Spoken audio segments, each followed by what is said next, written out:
जनता बोले में आपका स्वागत है और हम बात कर रहे हैं फतवों की। मौलाना साहब, ब्रेक पर जाने से पहले जैसे एक फतवे के बारे में जिसका आपको कहना है कि वो राय थी, वो फतवा नहीं था, ऐसा ही एक फतवा या कहें राय कह सकते हैं आप, लेकिन ज़बरदस्ती थोपी गए राय कहूँगा मैं इस पूरी घटना को। एक बड़ी सी घटना थी जब एक ससुर ने अपनी बहू का बलात्कार किया, उसके बाद मामला दारुल उलूम तक पहुंचा या फिर इस्लाम के जानकारों तक पहुंचा। उनका कहना था कि बहू को अपने ससुर से शादी कर लेनी चाहिए क्योंकि इस्लाम ऐसा कहता है। ये राय है, ये फतवा है, क्या है? अगर उन्होंने कहा गलत कहा, उनका कहना यह था कि अगर कहीं इस्लाम का एक नियम है कि जब दो भाई एक साथ या बाप बेटा कहीं एक साथ निकाह करते हैं, वो उस निकाह को मनसूख मानता है। वो कहता है ये मानवता के खिलाफ एक चीज़ है, ये जानवरों का फ़ैल है, इंसानों का नहीं है। लिहाजा उन्होंने ससुर से शादी करने को नहीं कहा, बल्कि सज़ा के तौर पे कहा था कि जिसको तुम बहू बना के ला, जो तुम्हारी बेटी थी, अगर तुमने इसके लिए साथ ऐसा करा है तो तुम यकीनी तौर से तुमको उसका, अगर इस्लामी हुकूमत क्या ये सज़ा जायज़ है? ये किस तरह की सज़ा हुई? देखिए, मैं वो जहाँ तक मैं वो औरत मां लगेगी, जो उसकी बीवी थी, कुछ दिन बाद जब उनसे निकाह हो जाएगा तो उसकी मां लगेगी। देवबंद नहीं, हम रिश्तों पे ना भी जाएं तो सजा की बात करें। क्या उस महिला को इंसाफ मिल रहा है इससे? नहीं, देखिए उसमें सीधा ये है कि जब उस तरह के ये गलत काम हुआ, वह लड़की इस्लामिक नियम के अनुसार सीधे सीधे अपने शौहर के निकाह से बाहर हो गई। ये एक नियम है और उस नियम को इस्लामिक नियम के जो इस्लामिक जो कानून है, जो जुडिशनरी है, उसकी तीन चीज़ें हैं। पहली चीज़ है उसकी हद, दूसरी चीज़ है ताजीरात, तीसरी चीज़ आती है जुजियात। लिहाजा हद जो है वो खुदा का बनाई गई चीज़ है। आपकी चीज़ों को इस तरह समझा जाए कि हाँ कुछ गलत लगता है लेकिन हमारी हदें हैं, कुछ गलतियों को हमें स्वीकार करना पड़ेगा? नहीं, जो नियम खुदा ने बना दिया है, अब तिरुपति भले ही अगर नहीं जा सकता, आज के हालात तो में गलत लग रहा है तो भी स्वीकार करना मैं पड़ेगा। वही कह रहा हूँ, अगर तिरुपति बालाजी में कोई नहीं, दूसरे धर्म का, दूसरी आस्था का आदमी नहीं जा सकता, अगर कोई औरत शंकराचार्य नहीं बन सकती, अगर अकाल तख्त पे कोई औरत नहीं बैठ सकती, उसी तरीके से इस्लाम के भी अपने नियम हैं। अगर कोई क्रिश्चियन औरत पॉप नहीं बन सकती, हम किसी धर्म को जाके सेकुलर स्टेट का नारा देके नहीं पवित्र कर सकते।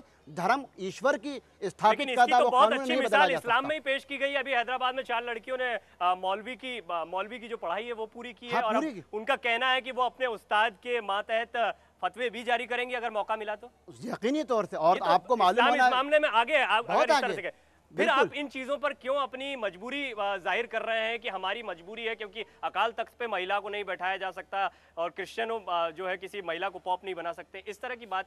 देखिए, इस्लाम औरत की जहाँ तक बात है, आप बहुत सारी चीज़ें हम कहते हैं, इस्लाम के जो 4 ऐसे उसूल हैं जिसमें सज़ा हर हाल में देनी पड़ेगी, उसमें एक उसूल ये भी है, अगर कोई आदमी किसी औरत पे इल्ज़ाम लगा देता है तो इस्लाम के कानून के मुताबिक इल्ज़ाम लगाने वाले उस आदमी को सरेआम 80 कोड़े मारे जाएंगे। उसमें कोई ज़रा बराबर वो नहीं होगा।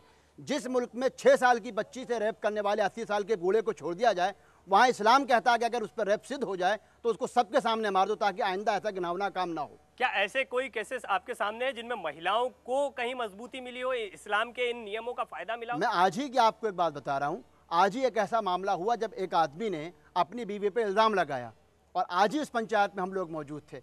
वहाँ शरीयत की रूह से कहा गया कि लियान करो। लियान एक कानून है हमारे यहाँ कि अगर औरत ये कहती है, वो लियान कर लेती है 4 मरतबा कि हाँ मेरे साथ गलत हुआ है, काजी ने सबके सामने आज उस निकाह को ख़त्म कर दिया। चूँकि औरत का कहना था ये मेरे साथ जुल्म करता है, ये मेरे साथ वह काम करता है जो धर्म के अनुसार नहीं है, लिहाजा कानून में अगर जाती अदालतों में चक्कर काटने पड़ते, लेकिन काजी ने 5 मिनट के अंदर उस निकाह को शरीयत की रोशनी में ख़त्म किया क्योंकि उसमें औरत की जीत। चलिए मौलाना साहब, एक बड़ा सवाल है कि अदालत से बेहतर काम हुआ आपकी अदालत में, इस पर आएंगे, लेकिन मुझे लगता है महिलाओं के तमाम सवाल होंगे, वो कुछ कहना चाहिए। मौलाना साहब, मैं आपसे प्रश्न करना चाहूँगी, जैसे आपने कहा कि आपके कानून में है कि आपको सज़ा देनी होती है उसके लिए, तो आपने कहा जैसे ससुर का मामला आया कि एक औरत को ससुर से शादी करनी पड़ी कि ये ससुर के लिए एक सज़ा थी, लेकिन कहीं ना कहीं उस औरत के लिए भी तो एक सज़ा थी ये, क्योंकि उसे अपने शोहर को छोड़कर उस अपने पिता समान के साथ शादी करनी पड़ी। और दूसरी बात, जैसे समय समय पर फतवा जारी होता है कि तलाक तलाक तलाक, ये 3 बार कह दिया जाएगा और तलाक हो जाएगा, तो इसमें औरतों का हक कहाँ है? तो कहीं ना कहीं वो पीछे रह जाती है ना। बदकिस्मती ये है कि फतवे के जो फतवा दिया गया कि ससुर के साथ शादी होनी है, वो गलत चीज़ थी। उसमें कहा गया था निकाह टूटा है। जिसने भी कहा ससुर के साथ शादी करे, उसने इस्लामिक शरीयत के खिलाफ बात कही। उसको कहीं मजबूर नहीं किया गया था वो ससुर के साथ शादी करे। दूसरा, तलाक का जो इशू है, वो 4/3 ऑफ स्कूल्स हैं हमारे यहाँ, उसमें ये चर्चा चल रही है, इज्तिहाद चल रहा है और उसमें कोई ना कोई निर्णय आएगा बाद में, उसको भी हम इस पर चर्चा कर रहे हैं। जी अच्छा, सबसे पहले तो सवाल ये सब लोगों से, क्या लगता है वैसे भारत में महिलाओं की स्थिति वैसे ही अच्छी नहीं, किसी भी धर्म की हो, चाहे हिंदू हो चाहे, लेकिन ऐसा लगता है, ऐसा इंप्रेशन मिलते हैं कि इस्लाम में कुछ ज़्यादा कमज़ोर है महिलाओं की स्थिति। देखिए, अगर औरत की कमज़ोर होती, मैं आपको बताऊं, इस्लामिक जो हदीस यानी इस्लामिक जो ला है वो दो चीज़ों पे, कुरान और हदीस। हदीस वो जो पैगंबर मोहम्मद के मुखारबंद से निकली, जो पूरा धर्म हम तक पहुंचा वो एक औरत ही ने हमको पहुंचाया, जो पैगंबर साहब की माँ बीवी थी, उम्मुल मोमिन हज़रत आयशा।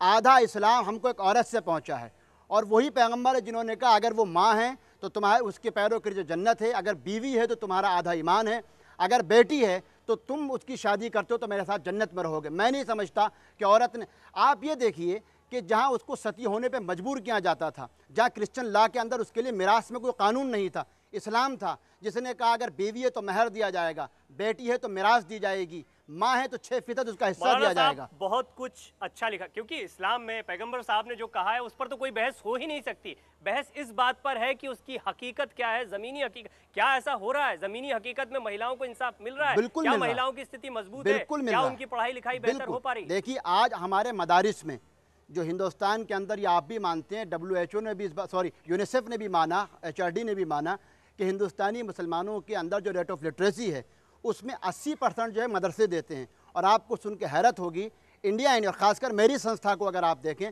हम ऐसे 12 इदारे चला रहे हैं जो खाली बच्चियों के लिए हैं, जहाँ वोकेशनल एजुकेशन भी है, जहाँ ट्रेनिंग भी है, और अंजुमन इस्लाम गुजरात और मालीगांव के अंदर 12 इंजीनियरिंग कॉलेज हैं जो मुसलमान लड़कियों के लिए ही हैं। ये एक बड़ा सवाल है कि क्या जमीनी हकीकत ऐसी है? मौलाना जी, आपने HRD का नाम लिया, मैं HRD में ही काम करता हूँ, अर्जुन सिंह के डिपार्टमेंट में।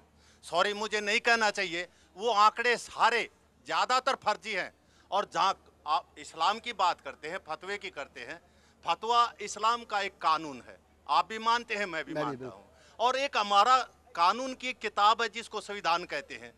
जब उसी देश में एक फतवा होगा, एक कॉन्स्टिट्यूशन संविधान होगा, तो ये भिन्न भिन्न बातें आ जाती हैं। पैरेलल कानून जो है, इस पर हम लौटेंगे, लेकिन अभी लेना है एक छोटा सा ब्रेक। ब्रेक के बाद फौरन लौटते हैं। देखते रहिए जनता बोले।